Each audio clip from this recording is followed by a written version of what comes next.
Quiero empezar este audio diciendo que este capítulo será acerca de la sexualidad, así que se recomienda discreción. Si tienen niños pequeños que estén a su alrededor y que pudieran estar escuchando, pues ya es cuestión de ustedes si quieren dejar que sus hijos escuchen.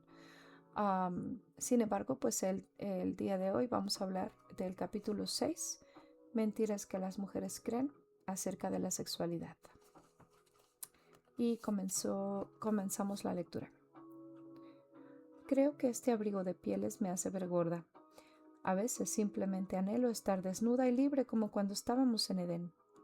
Nunca me sentí incómoda con mi cuerpo cuando vivíamos allí. Y no creo que sea solo porque ya no soy joven como antes. Es más que eso. Yo solía disfrutar horas y horas de estar a solas con Adán. Podíamos hablar sin parar, pero ya no. Y, a veces, cuando él me toca, me siento tan... ¿cómo decirlo? Él se siente muy frustrado. Dice que lo que pienso de mi cuerpo afecta nuestra intimidad, pero no soy solo yo. Él ya no me mira como me miraba antes. Es como si se sintiera penado o algo más. Precisamente, cuando tengo deseos de estar a solas con él, vuelvo y me encuentro esa mirada en él. Incluso cuando se aproxima y me acerca con sus brazos, noto su mirada distante. Cuando me quita la ropa me siento tan avergonzada. Esa es la palabra. Me siento desnuda y avergonzada. Y no hay nadie con quien pueda hablar de esto. Nadie, ni Adán, ni siquiera Dios. La edición original de Mentiras que las mujeres creen no incluía un capítulo sobre la sexualidad, pero yo sentí que era importante añadirla a esta nueva edición ampliada. Esta es una tarea en la que el engaño afecta la vida de las mujeres de forma tan profunda como las demás. Y las mentiras acerca del sexo que promueve nuestro mundo se han vuelto más y más aceptables desde que se publicó Mentiras por primera vez. En su oposición contra el plan y orden divinos, el enemigo ha logrado pervertir la belleza del sexo y robar a muchos esta buena dádiva. Dana Gresh, mi amiga de muchos años y coautora de Mentiras que las jóvenes creen, ha consagrado gran parte de su vida a ayudar a mujeres a entender su sexualidad desde una perspectiva bíblica y a animarlas a disfrutar el plan maravilloso de Dios para el sexo. Dana, muy amablemente, se ofreció a ayudarme a escribir este capítulo, que ha sido escrito en su estilo. Puedes encontrar más información acerca del ministerio y los libros de Dana en purefreedom.org. Nancy. Aunque hemos logrado notables avances en las últimas décadas, muchas mujeres todavía sienten que el tema de la sexualidad está vedado en el mundo cristiano. No es fácil decirle a una mujer cristiana madura que se necesita consejo acerca de la depresión post-aborto, la atracción hacia el mismo sexo o la pornografía. Muchas optan por sufrir en silencio y vivir en derrota. Algunas madres cristianas reconocen que demoran la educación sexual en casa por la vergüenza que sienten de su pasado. Nuestra incomodidad para hablar con las personas a quienes discipulamos y aquellas que nos discipulan solo empeora la confusión que genera lo que nuestra cultura dicta sobre el tema. Nancy y mi gran amiga Mary Cassian escribieron lo siguiente en su excelente libro Chicas Sabias.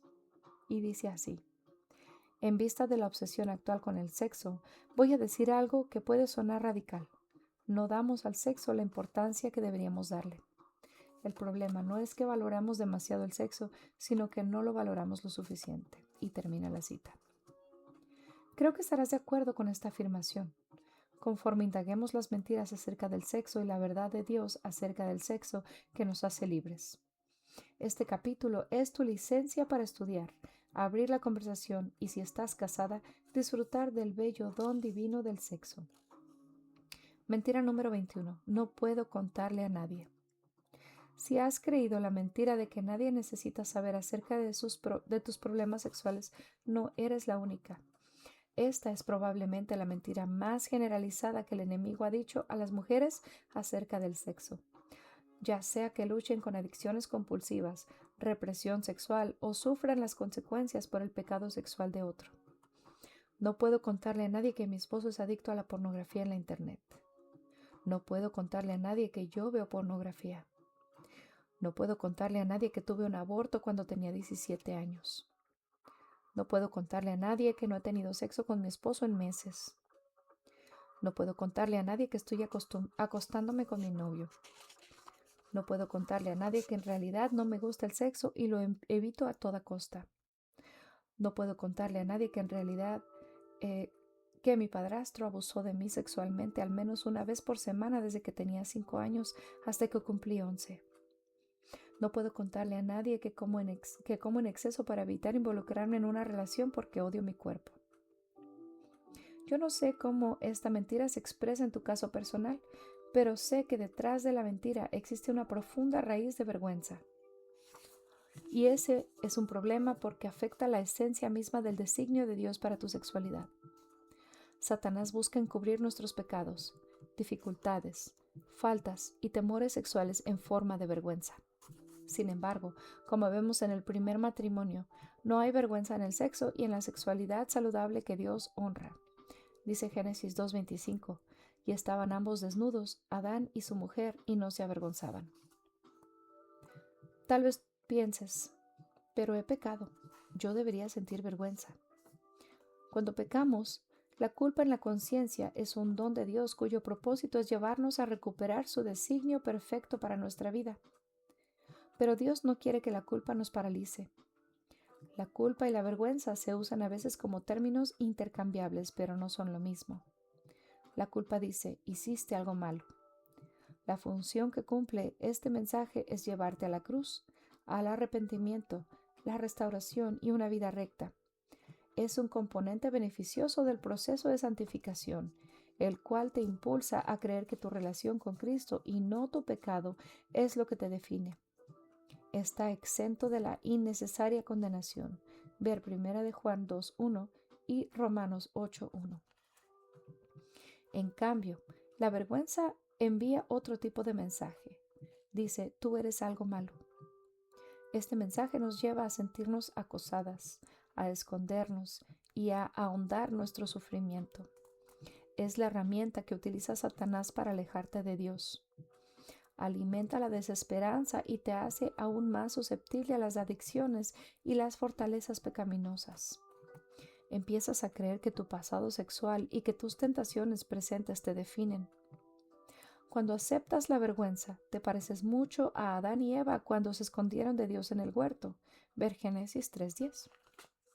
Pero Dios no quiere que vivas así. Él quiere que seas libre y ya te ha dado lo que necesitas para encontrar esa libertad.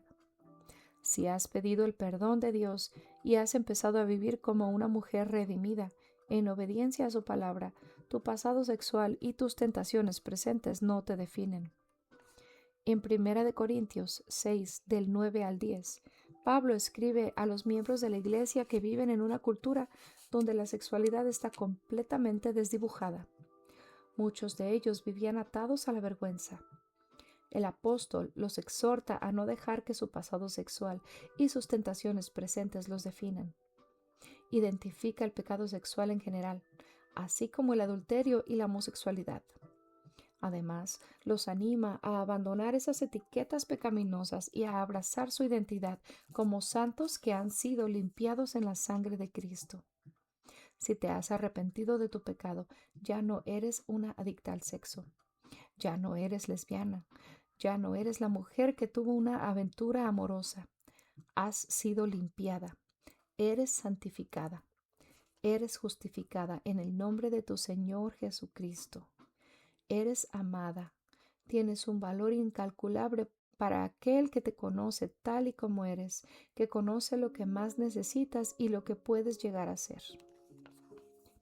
El Salvador define lo que eres. Mientras viajaba por la región de Samaria, Jesús encontró una mujer junto a un pozo. Puedes encontrar esta historia en Juan 4. Esta mujer sintió que su pecado sexual, tanto presente como pasado, la definía. Ya había tenido 5 maridos y vivía en ese momento con un hombre con quien no estaba casada. Me imagino que cada relación la había dejado más avergonzada que la anterior. Tal vez por eso se acercó al pozo a la hora de mayor calor del día, sola. era una mujer con un pasado y parecía incapaz de liberarse de él. Cuando entabló una conversación con esta mujer samaritana, Jesús rompió las tradiciones sociales de la época. Lo hizo porque a él le importaba más rescatar a esa mujer que lo que los demás pensaban. Por medio de una serie de preguntas directas, él indagó las partes más íntimas de su corazón y de su pasado y la llevó a confesar cosas que ella jamás hubiera imaginado decir a alguien. Luego le ofreció aquello de lo que su corazón estaba verdaderamente sediento, el agua viva de la verdad. Mientras ella insistiera en buscar satisfacción y validación en relaciones sexuales, sentiría vergüenza y seguiría insatisfecha. En cambio, si confesaba la verdad a Jesús y abría su corazón a lo que Él le ofrecía, satisfaría sus anhelos más profundos e insatisfechos. Por encima de eso, encontraría una nueva identidad. Cuando esta mujer entró en la ciudad después de su encuentro con Jesús, ella proclamó: «Venid, ved a un hombre que me ha dicho todo cuanto he hecho. ¿No será este el Cristo?». Juan 4:29. Ella ya no vivía bajo la sombra de todo cuanto había hecho. De hecho, estaba tan abrumada por cómo su encuentro con Cristo había redefinido su vida que no sintió vergüenza alguna en sacar a la luz lo que había hecho en el pasado. Créeme, quienes escucharon su testimonio sabían a qué se refería ella y no era algo relacionado con lavar los platos de la cena. Ya no fue su pecado lo que la definió, sino su Salvador. Sin embargo, para que esto sucediera, ella tuvo que salir de su escondite. Si la vergüenza por tus problemas sexuales te mantiene atada a ellos, también tienes que salir de tu escondite. Por supuesto que Jesús no va a aparecer cuando llenas tu botella de agua en la cocina, ni te va a hablar de manera audible acerca de tu pasado. No obstante, Él ha establecido la iglesia, su cuerpo aquí en la tierra, que es donde ahora puedes acudir para confesar y recibir sanidad. ¿Has confesado tu pecado a otra persona? ¿Como a una mujer creyente mayor, más sabia o más firme en la fe que tú? Eso es lo que las Escrituras nos enseñan que debemos hacer. Santiago 5:16 dice: «Confesaos vuestras ofensas unos a otros y orad unos por otros para que seáis sanados». Solo Dios puede perdonar pecados, pero Él ha designado a la iglesia como el lugar donde ocurre la sanidad de nuestra vergüenza. Cuéntale a alguien. Sé sabia y elige una persona discreta y confiable, pero no escondas tus secretos y tus sentimientos de vergüenza. Contar a alguien tus pecados y luchas sexuales puede ser una de las experiencias más aterradoras, pero es un paso definitivo en tu búsqueda de la libertad. La mentira que susurra «no puedo contarle a nadie» está acompañada a menudo de otras como «no volverá a suceder» o «puedo manejar esto sola». A veces pensamos que Dios no puede perdonar lo que hemos hecho hasta que dejemos de hacerlo. Estas mentiras son una pretensión de salvarnos a nosotras mismas, algo que nadie es capaz de lograr. Si esa clase de razonamiento te atormenta, repasa la mentira número 15, Dios no puede perdonar lo que he hecho, en páginas anteriores. Por otro lado, puede ser que tú ya le hayas contado a alguien y todavía te sientas atrapada por la vergüenza. Tal vez todavía sufres por algo que te sucedió hace muchos años, o tal vez has confesado lo mismo una y otra vez y sigues en el mismo patrón de pecado sexual. Puede que incluso te sientas paralizada por la mentira de «nunca voy a vencer esto, nunca». En ese caso, examina la mentira número 17, «soy incapaz de vencer con firmeza el pecado», en páginas anteriores. Romper los hábitos de pecado sexual que están profundamente arraigados y la vergüenza es una tarea que rara vez resulta sencilla. Por regla general, tampoco sucede de la noche a la mañana. Sin embargo, Dios es fiel y Él extiende su gracia sobrenatural a quienes se humillan y acogen por completo a su misericordia. Si perseveras en buscar al Señor y el consejo sabio, en lugar de ceder a tu instinto de esconderte, puedes escapar de las mentiras y salir a la luz. En esa luz experimentarás una mayor libertad y la plenitud de tu identidad como amada de Cristo. De la vergüenza a la libertad. Obviamente, no toda vergüenza sexual proviene de nuestro propio pecado. También puede provenir de pecados que otros han cometido contra nosotras. Tal vez hayas sido abusada en la infancia o te han violado en una cita, o tal vez cuando eras niña un hermano mayor te expuso a la pornografía. Para muchas mujeres que han sufrido abusos, la mentira de "no puedo contarle a nadie" viene acompañada de otra mentira perversa: "fue mi culpa". Esta combinación perjudicial produce una vergüenza muy dolorosa que es difícil de vencer. Permíteme, pues, contarte una historia hermosa de alguien que experimentó esta clase de vergüenza y logró ser libre. La escritora Nicole Braddock Bromley sabe lo que es vivir encerrada en el silencio del abuso sexual en la infancia. Su padrastro cometió terribles abusos contra ella al tiempo que le repetía: "no se lo digas a nadie". Cuán creíbles son las mentiras cuando las dice una persona que está a cargo de nuestra protección. Cuando Nicole tenía 14 años, al fin tuvo el valor para romper el silencio y decírselo a su madre, quien reaccionó con gracia y valentía. La respuesta de su padrastro fue suicidarse una semana más tarde.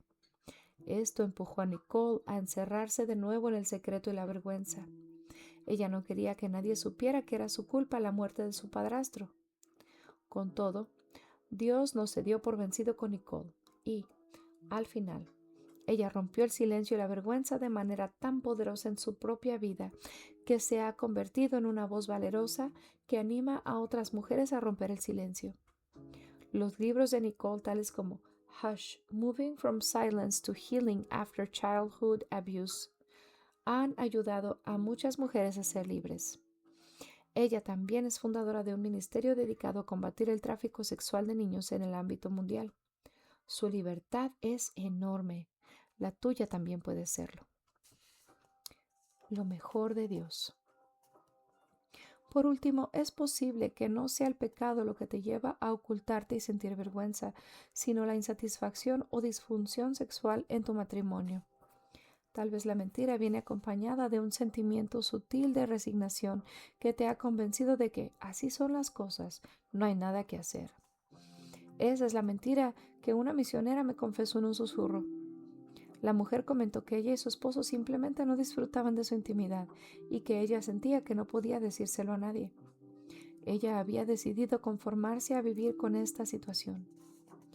Todo eso cambió cuando un mensaje acerca del verdadero propósito del sexo, el cual exploraremos en la siguiente sección, abrió su corazón a la verdad de que ella nunca debía conformarse con menos, sino buscar lo mejor que Dios tenía para su matrimonio. Ella decidió que se propondría ser romántica con su esposo y preparar su cuerpo para responder sexualmente. Además, decidió rendirle cuentas a una amiga cercana. Con esto, ella encontró la sanidad que necesitaba para disfrutar la expresión del don de Dios en su lecho matrimonial. Si tienes luchas con esta clase de insatisfacción, te pido que tengas la valentía de hablar con alguien. Lo ideal es que sea una mujer piadosa y sabia que pueda ayudarte y guiarte a la luz. Mantener estos secretos solo intensifica el poder de la tentación y la vergüenza, ya sea que sientas vergüenza por un pecado sexual pasado o presente, o sufras en silencio bajo la sombra del abuso sexual, o vivas por debajo del nivel de bendición para tu matrimonio. Dios tiene algo mucho mejor para ti. Mentira número 22. Mi sexualidad está separada de mi espiritualidad. Una autora secular perpetuó un mito común al escribir que los textos y enseñanzas cristianos y judíos no mencionan el sexo. De hecho, estas dos religiones no señalan conexión alguna entre el sexo y la adoración. Esto sencillamente no es verdad. Por ejemplo, el Cantar de los Cantares en el Antiguo Testamento sobresale entre los libros religiosos como una celebración abierta al matrimonio y la sexualidad. Y, desde Génesis hasta Apocalipsis, la Biblia usa con frecuencia el lenguaje relacionado con el matrimonio y la intimidad sexual para ilustrar y explicarnos el diseño de Dios para el sexo, y para instruirnos acerca de cómo se define el comportamiento sexual cristiano. Ambas son realidades importantes que los cristianos deben explorar y entender. Por desdicha, muchas discusiones cristianas acerca del sexo ponen todo el énfasis en la definición de la conducta sexual, lo que debemos y muy especialmente lo que no debemos hacer. El resultado es que con frecuencia una lista de reglas desprovista de entendimiento acerca de por qué existen. Esta forma de abordar el tema tiende a despertar en todas nosotras el espíritu fariseo. Con orgullo creemos que tenemos la sexualidad dentro de los parámetros establecidos, cuando en realidad puede que estemos completamente equivocadas. Y estamos muy, muy equivocadas cuando creemos que la mentira de que mi sexualidad está separada de mi espiritualidad. Algunas mujeres usan esta mentira para defender sus decisiones respecto a su sexualidad, que son contrarias a la palabra de Dios. Otras la usan para justificar el hecho de que se han cerrado por completo, en mente y cuerpo, a su lecho matrimonial. A fin de confrontar el corazón de esta mentira, tenemos que considerar el diseño para el sexo que tanto se pasa por alto y entender por qué Dios pone límites de protección. El diseño de Dios para el sexo. El diseño del sexo empieza con la creación divina, que fue buena, de los seres humanos como varón y hembra. Dice en Génesis 1, 26 y 27. Entonces Dios dijo: hagamos al hombre a nuestra imagen y conforme a nuestra semejanza. Y creó Dios al hombre a su imagen de Dios lo creó, varón y hembra los creó. Dios creó al hombre a su imagen, y subraya un rasgo particular que refleja esa imagen, el sexo biológico, masculinidad y feminidad. Dios creó los dos sexos para mostrar algo que es importante para Dios. ¿Qué es? Nunca entenderemos en esta dimensión terrenal por qué Dios creó dos sexos biológicos, pero sí podemos empezar comprendiendo que Dios es un Dios que se relaciona. Esta naturaleza se hace evidente en la Trinidad. Dios Padre, Dios Hijo y Dios Espíritu Santo son tres personas diferentes, pero un solo Dios, uno en esencia. En Deuteronomio 6:4, la palabra hebrea echad se usa para describir esta unidad, y es una oración que todo judío conoce del Antiguo Testamento. Oye Israel, Jehová vuestro Dios, Jehová uno, echad es. Esta magnífica diversidad y unidad de la deidad se vislumbra cuando el hombre y la mujer se vuelven uno en matrimonio. Examinemos este concepto. ¿Qué sucede cuando el primer hombre y la primera mujer se encuentran? Dios los une en matrimonio en el hermoso huerto de Edén. Tal vez nunca ha existido un escenario de bodas más romántico. Tal vez las mariposas revolotearon como confeti mientras los novios estaban cara a cara. Y tan pronto sonaron las campanas de boda, el Señor de la creación estableció este matrimonio como el prototipo para todos los matrimonios de ahí en adelante. Génesis 2:24 dice: por tanto, dejará el hombre a su padre y a su madre y se unirá a su mujer, y serán una sola carne. Echad. El hombre y la mujer son dos seres humanos distintos e independientes, pero cuando se juntan son echad, uno. Cuando examinamos el consejo integral de la palabra de Dios en torno a este relato del Génesis, aprendemos que esta unidad revela un prodigio mayor. Esto se expresa con mayor claridad en la carta de Pablo a los Efesios, donde empieza citando la declaración original de Dios acerca del matrimonio. Efesios 5, 31-32 dice: por esto dejará el hombre a su padre y a su madre, y se unirá a su mujer, y los dos serán una sola carne. Grande es este misterio, mas yo digo esto respecto de Cristo y de la Iglesia. El misterio y significado supremo de esta unión sagrada se revela en Cristo. La unión de un hombre y una mujer constituye una imagen de nuestro novio celestial que ama a su novia y que, por medio de un pacto indisoluble de gracia, está unido para siempre con ella. Desde el principio, Dios planeó que la sexualidad humana y el matrimonio entre un hombre y una mujer fueran una imagen del Evangelio. ¿Sorprende entonces que Satanás esté motivado a mentirnos acerca del valor de la sexualidad, de su significado y de su uso? La Mona Lisa de Leonardo da Vinci es una de las pinturas más famosas en el mundo. El misterio de la expresión del rostro y otras sutilezas de la pintura han sido objeto de siglos de estudio y discusión. Después de 500 años, todavía seguimos anhelando entenderla completamente. Lo mismo sucede con el matrimonio y la sexualidad. Los actuales abusos y usos inapropiados del matrimonio y la sexualidad, como la pornografía, la literatura y el arte erótico, el adulterio, la promiscuidad, el matrimonio de personas del mismo sexo y otras formas de pecado sexual, equivalen a manchar la hermosa Mona Lisa con una lata de pintura de grafiti. No obstante, la obra maestra del matrimonio enfrenta otra amenaza menos evidente. En 1991, la Mona Lisa fue robada de un muro en el Museo del Louvre en París. Un empleado de mantenimiento llevó a cabo el robo fugaz una mañana temprano, cuando el museo estaba cerrado al público.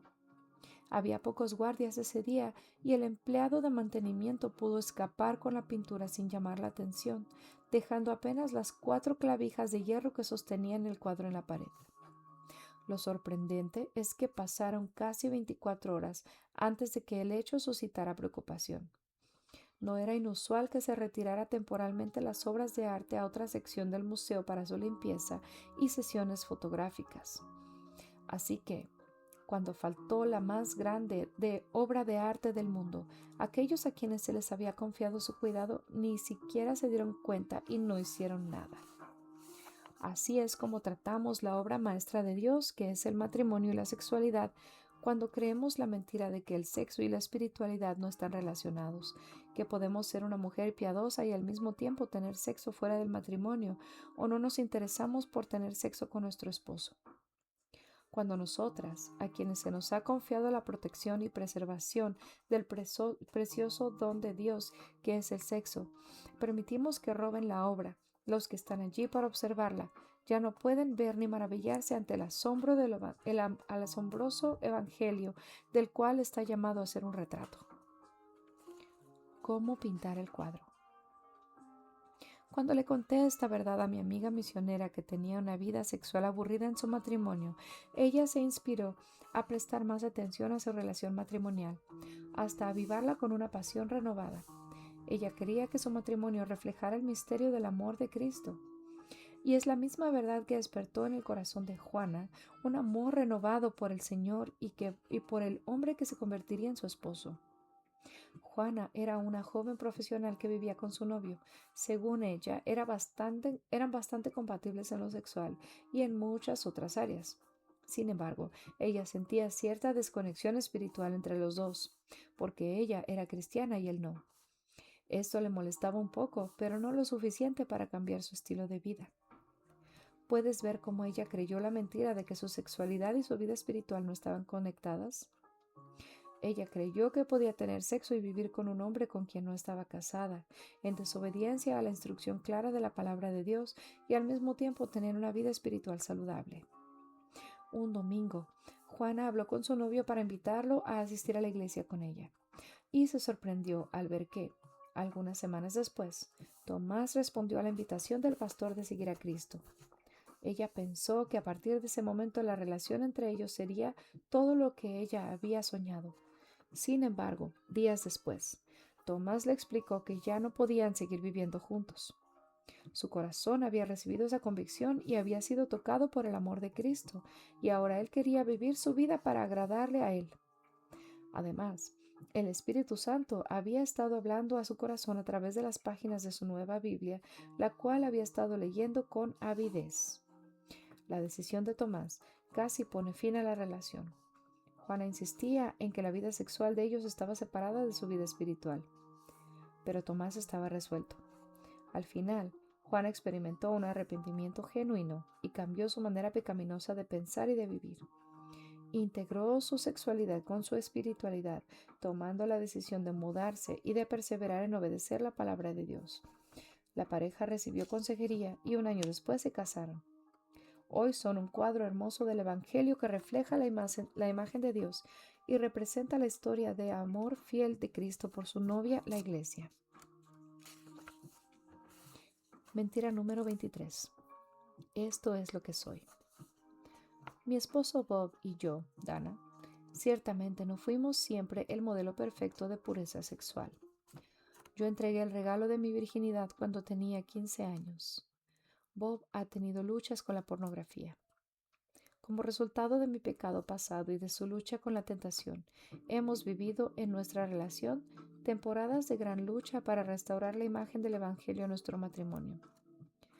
Por eso fue para mí un gran honor que Nancy solicitara mi ayuda para escribir este capítulo. Ella ha visto de primera mano la manera en que Bob y yo hemos trabajado para vencer las mentiras del enemigo y reemplazarlas con la verdad sanadora de Dios. Además, algunos amigos que nos aman a los dos me han animado durante este proceso diciendo: tú eres la persona indicada para hacerlo. Cuán grande es la gracia de Dios en mi vida. Sé por experiencia propia que nuestros pecados no nos definen, sino la obra redentora de Cristo en nuestras vidas. También conozco de primera mano la aflicción que pueden producir las heridas en nuestra sexualidad. Recuerdo cómo me sentí paralizada emocionalmente durante la primera década de mi vida adulta. En mi mente estaba tan atada a mi pecado sexual del pasado que sentía que no se trataba simplemente de algo que yo había hecho, sino de lo que yo era. Esto es lo que soy. Fue una mentira que me robó a diario la esperanza. Durante años, la vergüenza se volvió mi identidad, a pesar de que hacía mucho tiempo que yo había entregado mi corazón a Dios y andaba en pureza sexual. Tal vez tú te sientas así en este momento o te has sentido así en el pasado. Sin embargo, esta mentira no siempre tiene sus raíces en la vergüenza. Para algunas, es el reflejo de la reticencia a aceptar lo que Dios quiere que ellas sean. Es una forma de orgullo. En la actualidad, la revolución de género se grita: sé fiel a ti misma y así naciste. A los individuos que salen del armario como homosexuales, transexuales, lesbianas, bisexuales o asexuales se les aplaude.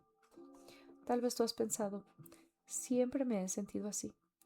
He probado todo para cambiar la manera como me siento, pero esto es lo que soy.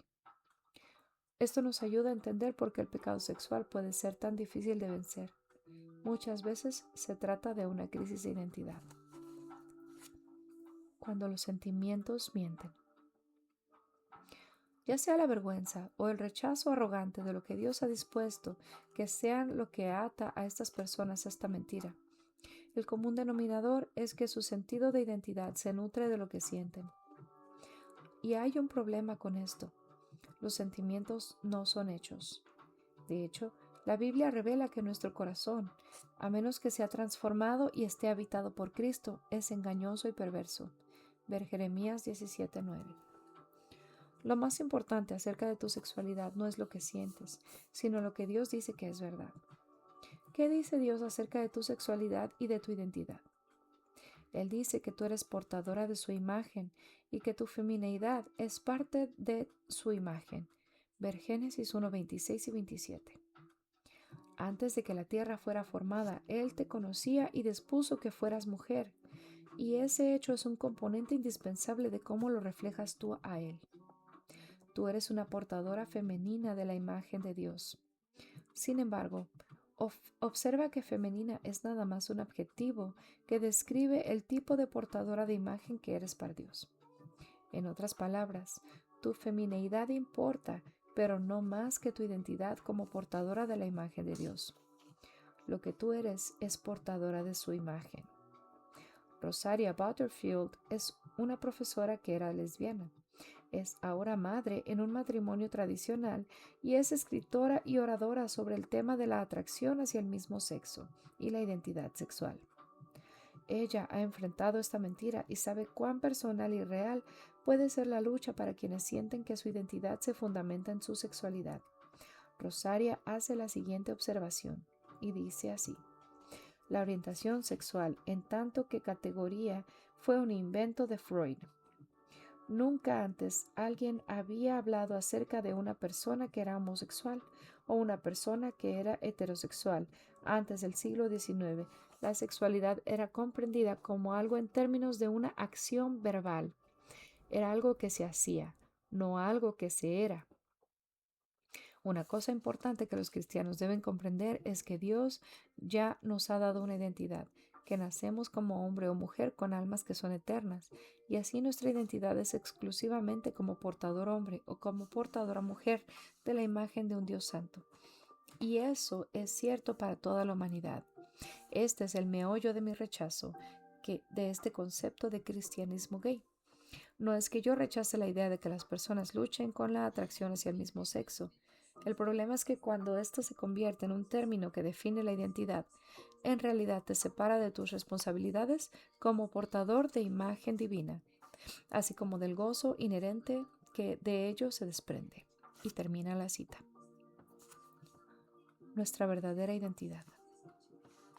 La raíz del pecado homosexual y transexual no es tanto las acciones pecaminosas específicas, sino lo que las personas creen acerca de lo que son. En última instancia, están rechazando su verdadera identidad como portadores de imagen. El primer capítulo de Romanos explica que ignorar las definiciones divinas para la masculinidad y la femineidad y su diseño para la sexualidad es, en última instancia, negarse a glorificar a nuestro Creador. Esta rebelión es, con frecuencia, la raíz del pecado sexual, ya sea por el rechazo del género dado por Dios o por la participación en el pecado homosexual o heterosexual. Puede que, cuando estabas en la secundaria, hayas tenido prácticas homosexuales o que hayas tenido sexo con un chico. Puede que hayas luchado con la pornografía o incluso tenido una seria adicción sexual. Pero si estás en Cristo, eso no es lo que tú eres. Es algo que hiciste. Rosaria Butterfield añade algo que ministra gracia al corazón de cada creyente, sin importar en qué categoría de pecado se encuentre su batalla personal. Y dice así: en Cristo puedes luchar con cualquier clase de pecado en este lado de la eternidad, siempre y cuando lo hagas con la amable compañía del Señor. Luchas en tanto que hijo o hija que está vestido de vestiduras de justicia, no como alguien que está irremediablemente esclavizado a alguna categoría de la carne que jamás tendrá lugar en la Nueva Jerusalén. Y así termina la cita. Aunque mi pecado sexual, el de Dana, era diferente al de Rosaria, cada una tuvo que elegir verse a sí misma como hija de Cristo, que está vestida de la justicia que nos ha impartido nuestro Salvador. Tuvimos que abrazar nuestra verdadera identidad para ser sanadas y cambiar nuestros sentimientos actualmente. Actualmente cada una goza de un ministerio bendecido que nos permite consolar a aquellas mujeres que han luchado como nosotras y enseñar desde una perspectiva bíblica los difíciles temas de la sexualidad. Nuestras vidas son un testimonio del poder redentor de Cristo, así como lo fueron las vidas que habían sido desfiguradas por el pecado sexual en la iglesia de Corinto. En el capítulo 6 de su primera carta a esa iglesia, Pablo enumera varios pecados pasados de los creyentes, entre los cuales se encontraban varias formas de inmoralidad sexual. Tal vez enfrentaban una crisis de identidad, porque Pablo les recuerda su verdadera identidad en el versículo 11. Y dice así: y esto erais algunos, mas ya habéis sido lavados, ya habéis sido santificados, ya habéis sido justificados en el nombre del Señor Jesús y por el Espíritu de nuestro Dios.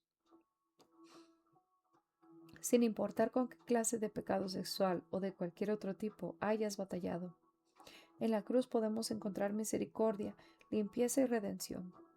Con todo, en su presencia debemos someternos a la verdad de Dios acerca de nuestra sexualidad, en lugar de ceder a los caprichos de nuestros sentimientos.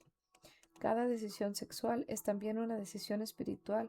Por la fe puedes tomar la decisión de rechazar cualquier sentimiento que no esté en armonía con la verdad, rechazar cualquier mentira sobre tu identidad y aceptar tu nueva identidad como portadora de imagen que Dios te llamó a ser desde que te creó. Lávate, querida amiga, santifícate, sé justificada en el nombre del Señor Jesucristo y acepta tu identidad como amada hija de Dios. Eso es lo que eres. Mentira número 24. Las normas divinas para el sexo son anticuadas. La Biblia habla con una asombrosa franqueza de todo lo que concierne a la actividad y el pecado sexual. No disimula las faltas ni los errores de los personajes clave. Las Escrituras también definen con toda claridad el tratamiento adecuado del don del sexo. Y al diseñador del sexo es a quien le corresponde definir nuestra ética sexual. Dicho de otro modo, si Dios es verdaderamente el Dios de nuestra vida, Él debe de ser el Señor de nuestra sexualidad. En la actualidad existe una creencia común pero falsa de que las normas bíblicas para la sexualidad y la moralidad son anticuadas, porque la mayoría de las personas en nuestra era moderna las han rechazado. Pero lo cierto es que las enseñanzas de la palabra de Dios acerca del comportamiento sexual nunca han estado de moda. De hecho, había pecados sexuales horrendos que eran comunes en la cultura del Antiguo Testamento: homosexualidad, bestialismo, incesto, poligamia y prostitución religiosa ligada a la adoración en el templo pagano. Eran prácticas abiertas en ciertos círculos. Ver Génesis 38:22, Levítico 18, Jueces 19:22, Primera de Reyes 11, del 1 al 8. Por otra parte, los creyentes del Nuevo Testamento practicaban su fe en el contexto de las culturas griegas y romana donde abundaba el pecado sexual. Promiscuidad, adulterio, pedofilia, homosexualidad y prostitución abierta eran aceptados por la gran mayoría. De hecho, Pablo escribió que algunas personas en la iglesia de Corinto solían practicar esas cosas antes de ser lavados en la sangre de Cristo. Primera de Corintios 6:9. Nuestro mundo actual no difiere mucho del mundo en el que vivían los creyentes del Antiguo Testamento y del Nuevo Testamento. Los preceptos de Dios para la sexualidad diferían completamente de las costumbres de la cultura predominante de entonces, y lo mismo sucede en nuestro caso en la actualidad. Nuestros antepasados espirituales tuvieron que confiar en los designios de Dios, que eran correctos y buenos, y tuvieron que tomar la determinación de nadar en contra de la corriente de su cultura, tal como nosotros podemos y debemos hacerlo ahora gracias al poder del Espíritu Santo. Ética sexual para la mujer cristiana. Si estamos de acuerdo con que nuestra sexualidad y nuestra espiritualidad no están separadas, debemos abrazar lo que la escritora cristiana, la doctora Julie Slattery, denomina integridad sexual. Así la define ella. Y dice así: tus decisiones sexuales son una expresión continua de tus compromisos espirituales y relacionales. Y se termina la cita.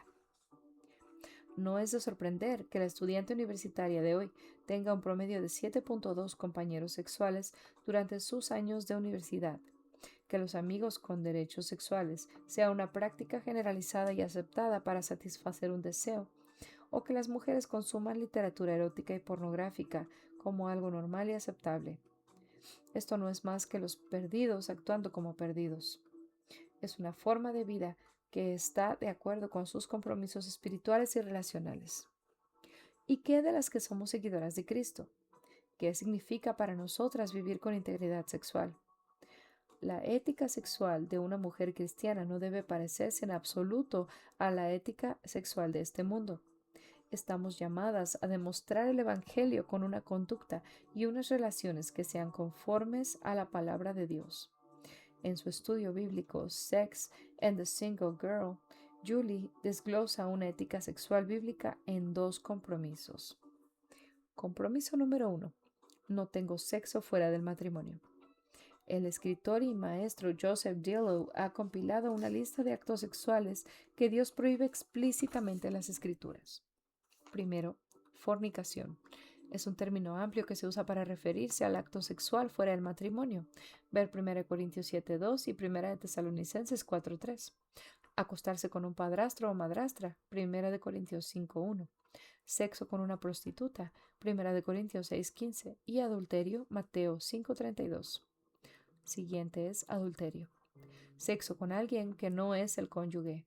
Jesús entendió el concepto de adulterio para incluir, no solo actos físicos, sino actos emocionales de la mente y del corazón, lo cual podría incluir pornografía y literatura erótica. Mateo 5:28. Siguiente es relaciones homosexuales.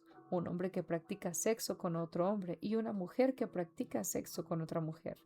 Leer Levítico 18:22, Levítico 20:30, Romanos 1, 26 al 27 y 1 Corintios 6, 9. Siguiente es impureza. La palabra griega moluno puede significar perder la virginidad o contaminarse con un estilo de vida pagano o secular. Ver Apocalipsis 14:4. La palabra griega grupos se refiere a menudo a impureza moral en general. A Apocalipsis 22:11. Siguiente palabra es prostitución. Pagar o recibir un pago a cambio de sexo. Ver Levítico 19:29, ver Deuteronomio 23:17 y Proverbios 7 del 4 al 27. Siguiente es pasiones lujuriosas. Y es deseo sexual descontrolado e indiscriminado por un hombre o una mujer que no es pareja matrimonial.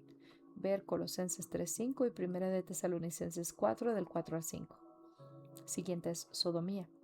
En el Antiguo Testamento, sodomía se refiere a hombres que practican sexo anal con otros hombres. Siguiente, obscenidad y bromas groseras.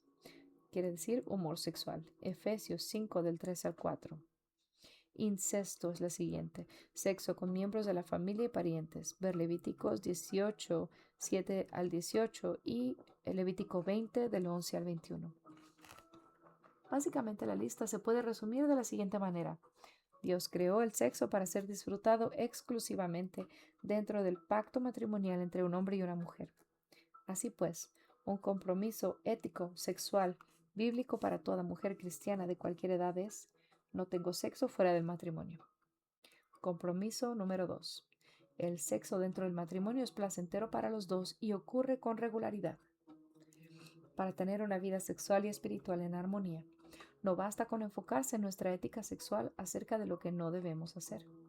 Las normas divinas para el sexo no son una gran prohibición que lo abarca todo. Una ética sexual bíblica también se ocupa de observar lo que Dios instruye que debemos hacer, y las Escrituras hablan de placer sexual satisfactorio mutuo y frecuente entre el esposo y la esposa. Pasajes como Proverbios 5, 18 al 19 y todo el libro de Cantar de los Cantares celebran el don del placer sexual matrimonial, y nosotras debemos hacer lo mismo.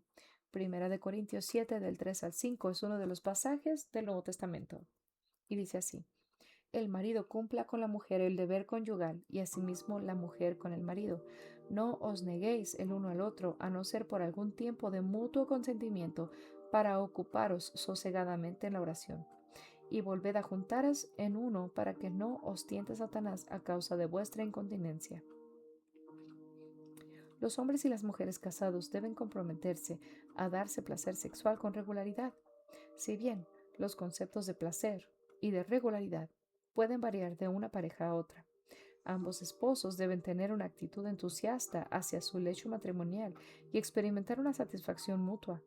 La única excepción a esta norma es cuando se ponen de acuerdo en abstenerse de sexo por un tiempo para concentrarse en la oración. Antes de ofender a mis hermanas en la fe, permíteme señalar que este pasaje manda primero a los hombres a agradar a sus esposas. Sin embargo, este libro no es para hombres, sino para nosotras las mujeres, así que permíteme ser directa. Hay muchas razones por las cuales las mujeres pueden no desear tener sexo. Algunas son legítimas e incluso serias. Puede que estés agotada por el cuidado de los hijos y otros deberes, o quizás no encuentres en el sexo lo que esperabas. Puede que atravieses un periodo de tristeza o depresión, o que tengas problemas físicos. Tal vez tu esposo ha tenido problemas con la pornografía y tú necesitas tiempo para sanar de ese sentimiento de traición. Cualquiera de estas puede ser una razón legítima para abstenerse de vez en cuando o durante una temporada. Pero si esos periodos no incluyen oración, ¿cómo puedes esperar recibir la sabiduría y la gracia que necesitas para enfrentar tus dificultades? Sin el elemento de la oración, postergar el sexo para tu esposo es contrario a la voluntad perfecta de Dios para tu vida y tu matrimonio. La voluntad perfecta de Dios para ti en esta área supera de lejos cualquier cosa que este mundo pueda considerar bueno o correcto. Mentira número 25. Necesito una salida para mi deseo sexual. Yo, Dana, recibo muchas cartas de mujeres solteras que afirman su deseo de llevar una vida de pureza, pero también quieren saber: ¿cómo puedo satisfacer mis deseos sexuales si estoy destinada a ser soltera toda mi vida? Las mujeres casadas cuyos esposos son minusválidos o son indiferentes o cuya vida íntima se ha vuelto aburrida, también escriben preguntando de qué manera pueden tener algún tipo de vida sexual. Nancy ya ha señalado antes en este libro que en esta dimensión de la eternidad siempre tendremos deseos insatisfechos. Romanos 8:23. Me encanta un poco este concepto para ayudarte a reconocer lo que puedes hacer. Me encanta lo que ella escribió y habla a mi propio corazón, y me gustaría elaborar un poco este concepto para ayudarte a reconocer lo que puedes hacer con tus anhelos sexuales. En primer lugar, permíteme reiterar que tu anhelo no es en sí mismo algo pecaminoso. De hecho, nuestros anhelos sexuales indican una necesidad legítima. Tal vez te hayas dado cuenta de que en esta sección te he puesto la palabra sexual entre comillas. Si lo notaste, vas por un buen camino, porque sea que estés casada o soltera, lo que buscas es algo más que sexo. Tu cuerpo, mente y espíritu fueron creados para desear la verdadera intimidad con otro. Es parte de la manera en que reflejas la imagen de Dios. No obstante, debes cuidarte de confundir un deseo legítimo con un deseo físico por el sexo. Permíteme explicar esto un poco para que estemos en sintonía para hablar acerca de la diferencia entre sexo e intimidad. La primera referencia en las páginas de las Escrituras es de un acto sexual. Ahora bien, Adán tuvo relaciones sexuales con su esposa Eva. Génesis 4:1. O, como lo expresa la Nueva Versión Internacional, el hombre se unió a Eva, su mujer. El verbo hebreo utilizado aquí significa conocer, ser conocido. Es una experiencia que trasciende el acto físico y habla de un conocimiento emocional profundo e íntimo. El acto físico-sexual nunca fue planeado para estar separado de su significado divino y relacional. Un hombre y una mujer unidos en el pacto del matrimonio, que se conocen profundamente el uno al otro. Sin embargo, la cultura tiende a enfocarse demasiado en el aspecto físico, al tiempo que pasa por alto la importancia y la belleza de la intimidad emocional y espiritual. Y el sexo sin intimidad es una falsificación barata. Por eso vemos tanta adicción a cosas como la pornografía, la literatura erótica y el sexo casual. La actividad sexual, aparte del plan diseñado por Dios para experimentarla, que es un compromiso de pacto para conocer y ser conocido, es un reemplazo ineficaz de la intimidad verdadera y nunca será satisfactoria. Solo nos deja con deseos de más, y esto puede terminar en adicciones y fortalezas que son difíciles de romper. ¿Cómo ser libre y encontrar satisfacción? Carla era una madre cristiana de mediana edad que educaba a sus hijos en casa. La doctora Julie Slattery y yo la entrevistamos mientras trabajamos en un proyecto para tratar el problema del uso de la literatura erótica que muchas mujeres cristianas usan como válvula de escape para su deseo sexual o para estimular su lecho matrimonial. La literatura erótica es una forma de pornografía que utiliza las palabras y las historias en lugar de imágenes para producir excitación sexual. Carla había abandonado una promisoria carrera en la banca para dedicarse a su familia. Su esposo había mantenido su vida profesional como líder de negocios en la Cámara de Comercio local y también era diácono de la iglesia. Al cabo de unos años, Carla empezó a sentirse ignorada, romántica y sexualmente. Su vida sexual, que era esporádica, había empezado a aburrirla y su esposo no la entendía. Ella creía que necesitaba algún tipo de salida para sus deseos sexuales, y una amiga puso en sus manos algo de literatura erótica. A ella le encantó porque le brindó el alivio que necesitaba. En poco tiempo, la literatura erótica no solamente era algo que ella disfrutaba de vez en cuando, sino que llegó a convertirse en una adicción que consumía mucho tiempo. Ya no quería tener sexo con su esposo y empezó a tener conversaciones sexuales en la internet, primero con hombres, luego con otras mujeres, con el propósito de satisfacer sus necesidades. Después de 2 años de haber leído su primera novela erótica, Carla estaba empacando su equipaje para encontrarse con una mujer a la que había conocido en línea. Justo cuando iba a salir de su casa, entendió que nada de eso en realidad la había satisfecho. Sus anhelos sexuales insatisfechos solo se habían agravado y la habían llevado a justificar más y más las conductas pecaminosas. Las Escrituras nos advierten acerca de volvernos esclavas de cosas que nunca pueden satisfacernos. En Gálatas 5:1 dice: Estad, pues, firmes en la libertad con que Cristo nos hizo libres, y no estéis otra vez sujetos al yugo de la esclavitud. Este versículo presenta una imagen muy gráfica de cómo perdemos nuestra libertad. La palabra griega que se traduce sujetos al yugo se usa comúnmente para describir a alguien que ha quedado aprisionado en algún tipo de trampa. Ahora bien, puede que tú no estés familiarizada con estos términos, pero hay una lección importante que debemos aprender aquí. Atrapada. Un lazo no es la típica y horrible trampa de metal que se ve tan desagradable y amenazante con sus dientes de hierro. Un lazo es mucho más sutil. Un simple trozo de cuerda con un nudo no aparenta ser una gran amenaza, si acaso se le puede notar. Cuando un animal pasa por él, camina tranquilamente y sigue caminando sin sentir nada. En algún momento siente una leve tensión, pero solamente lo arrastra un poco. Cuando el animal siente mayor tensión, ala con más fuerza y avanza, lo cual aprieta el nudo. La fuerza de su propio movimiento no tarda en enlazar al animal que queda atrapado. Si hubiera retrocedido antes, tal vez habría podido escapar. Pero cuando se da cuenta de que está atrapado, ya es demasiado tarde. La captura es sutil y se ejecuta mediante la acción del mismo animal. Esa es una imagen gráfica y aterradora de lo que sucedió a Carla. Y todo empezó con la mentira. Necesito una salida para mi deseo sexual. El pecado no sucede por casualidad.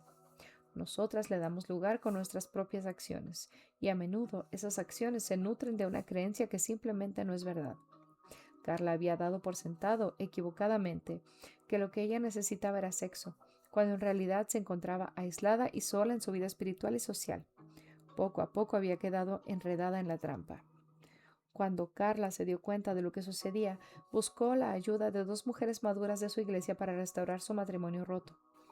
Y lo primero que sus amigas mayores y más sabias le ayudaron a entender fue que su anhelo no era de sexo, sino de intimidad. Su necesidad más grande no era trabajar en técnicas sexuales, sino cultivar la amistad con su esposo, quien gustosamente se dispuso a atender el corazón de Carla. Juntos se propusieron no solo a cultivar su amistad e intimidad entre sí, sino con Jesús. Efectivamente, arreglar la vida sexual de Carla tenía mucho que ver con arreglar su relación con Jesús. Creada para la intimidad. Cuando Jesús encontró a la mujer en el pozo, ella tenía 5 esposos y el hombre con el que vivía en ese momento ni siquiera era su esposo. Jesús no se enfocó en sus anhelos sexuales insatisfechos ni le aconsejó un proceso de 3 pasos para manejar esas ansias. Jesús la guió hacia lo único que podía satisfacer su sed, Él mismo. La llamó a una relación profunda e íntima con Él. Si el matrimonio no es una imagen de nuestra relación con Cristo, debemos conocer el amor de Cristo si queremos dibujar esa imagen. No puedes trazar la imagen de algo que nunca has visto, ¿no es así? A menudo cometemos el mismo error de enfocarnos en buscar intimidad emocional y sexual en el matrimonio, pero la intimidad con Cristo debe ir primero. Su amor es fiel y constante, como jamás podrá ser el amor de un hombre. Por eso, el matrimonio es una imagen del amor de Cristo y no un reemplazo del mismo. Dios nos creó con una capacidad y una necesidad de intimidad en nuestras relaciones, lo cual es un reflejo de la unidad en la relación que existe en la Trinidad. Ya sea que estés casada o soltera, satisfacer tus anhelos de intimidad y amor o fingir que no existen no los hará desaparecer. Tampoco funcionará tratar de alimentarlos con sexo. Si es necesario, puedes vivir sin una válvula de escape para tus deseos sexuales, y la actividad física sexual por sí sola no puede satisfacer tus anhelos de intimidad. Jesús desea satisfacer esa necesidad ante todo con Él mismo y por medio del don de las amistades humanas puras y apropiadas. Si eres una mujer soltera, permíteme compartir contigo estas palabras de aliento de la escritora Carolyn McCulley, una amiga cercana de Nancy y mía que es soltera. Y dice así: como voluntaria en un centro de atención a embarazadas, me han preguntado varias veces cómo yo podía vivir sin sexo. Estas mujeres no me lo preguntaban con frivolidad. En realidad les preocupaba no poder hacer lo mismo, como si fueran a estallar por toda la presión acumulada. Yo les aseguraba que la gracia de Dios era suficiente para mí, pero ellas seguían dudando. Lo mismo sucede con algunas amigas que me conocieron cuando no era creyente. La seriedad de mi conversión quedó en evidencia cuando descubrieron hace poco que, en efecto, iba a esperar hasta el matrimonio. Ese compromiso se volvió luego la prueba de fuego, más que cualquier otro aspecto de mi fe. Cuando un cliente que no era creyente me invitó a salir poco después de mi conversión, mis colegas insistieron en que le aclarara quién era yo y cuáles eran mis normas. Tienes que decirle que no eres normal, me decían. No eres normal. Eres una mujer cristiana soltera llamada por las Escrituras a guardarte en pureza y abstinencia sexual hasta el matrimonio, mientras tienes que vivir a lo largo de la semana en una sociedad saturada de sexo. Los fines de semana tienes comunión con las familias de tu iglesia, donde, por regla general, se tiene en gran estima el matrimonio y la familia. Sin embargo, te sientes fuera de lugar en ambos medios. Con el paso del tiempo, puede ser que empieces a pensar que es cierto, que tal vez en realidad no eres normal. Es cierto, no eres normal, pero esas son buenas noticias. Si te has arrepentido de tus pecados y has puesto tu confianza en la obra perfecta de Jesucristo y en su muerte en la cruz, mediante la cual Él recibió castigo por tu pecado, definitivamente no eres normal. Tu identidad le pertenece al Señor. Él ha puesto orden. Querida hermana, esa idea de lo que es normal está completamente sobrevalorada. Es algo que no satisface. Llénate más bien de la extraordinaria agua viva que Jesús ofrece. Su amor es el único que en verdad satisfará los anhelos más profundos de tu corazón. Y aquí vamos a hacer una recapitulación de todas las mentiras que se nos han contado acerca de la sexualidad y la verdad que va ligada a esas mentiras. La mentira número 21, no puedo contarle a nadie. Y la verdad es, el sexo y la sexualidad saludables están exentos de vergüenza. Génesis 2:25. La culpa es la herramienta de Dios que Dios usa para llevarte de vuelta a Él y está desprovista de condenación innecesaria. 1 de Juan 2:1, Romanos 8:1. La vergüenza es la herramienta de Satanás para alejarte de Dios. Génesis 3:10. Dios diseñó la iglesia para ministrar sanidad a quienes luchan con el pecado y la vergüenza. Santiago 5:18. Tu pasado sexual y tus tentaciones presentes no te definen, la cruz te define. 1 Corintios 6, del 9 al 12. Mentira número 22. Mi sexualidad está separada de mi espiritualidad. Y la verdad es, Dios creó los sexos biológicos de hombre y mujer para reflejar algo acerca de su imagen. Génesis 1, 26, 27. Cuando un hombre y una mujer se unen en intimidad matrimonial y sexual, reflejan la unidad del Dios Padre, Hijo y Espíritu Santo. Génesis 2:24. El matrimonio y el sexo son una imagen del Evangelio. Efesios 5:31 y 32. Mentira número 23. Esto es lo que soy. La verdad es, los sentimientos no son hechos. El corazón o lo que siento puede ser engañoso y perverso. Jeremías 17:9. Lo más importante acerca de mi sexualidad no es cómo me siento, sino lo que Dios dice que es verdad. 1 de Juan 3:20. Mi identidad es la de portadora de imagen de Dios. Génesis 1:26 al 27. Y afirmar que mi identidad radica en mi sexualidad niega mi propósito de glorificar a Dios. Romanos 1:20 al 23. Y la mentira número 24 es: las normas divinas para el sexo son anticuadas. La verdad es, las normas de Dios nunca han estado de moda. Génesis 19:5, Génesis 38:22, Levítico 18, Jueces 19:22, Primera de Reyes 11:1 al 8 y Primera de Corintios 6:9. La integridad sexual es cuando mis decisiones sexuales son una expresión constante de mis compromisos espirituales y relacionales. Efesios 5:3, 1 Tesalonicenses 4:3 al 5, 1 Corintios 6, del 13 al 20. y Dios no quiere que yo participe en forma alguna de sexo fuera del matrimonio.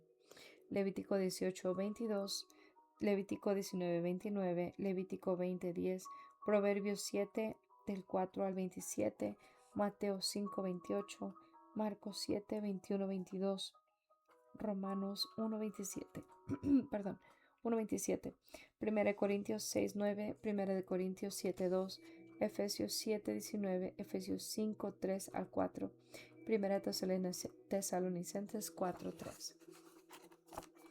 Si estoy casada, Dios quiere que yo participe del sexo con mi esposo de manera regular y para el placer mutuo, salvo cuando nos ponemos de acuerdo en abstenernos durante un tiempo para concentrarnos en la oración. 1 Corintios 7 del 1 al 5. Y la mentira número 25 es: necesito una salida para mi deseo. La verdad ligada a esa mentira es: mi anhelo de intimidad es legítimo. El acto físico del sexo es una expresión de la intimidad más profunda que una persona anhela experimentar. Génesis 4:1. Mi anhelo de expresarme sexualmente puede ser una trampa.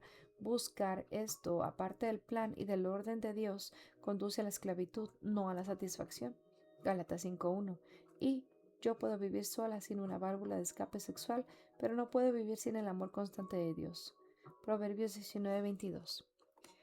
Y con esto concluimos el capítulo 6, mentiras que las mujeres creen acerca de la sexualidad. Espero que haya sido de tu agrado y que pasen un buen día. Hasta luego.